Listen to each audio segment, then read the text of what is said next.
Salika, magluto tayo ng leftover namin kahapon.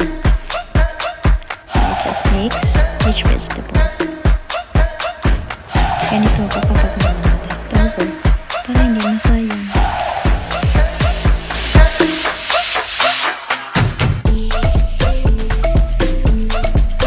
Ang ginamit ko palang pampalasa is Maggi seasoning.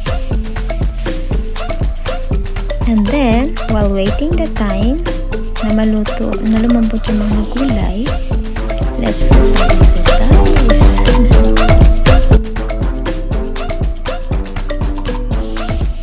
You know, we need to be creative for ourselves.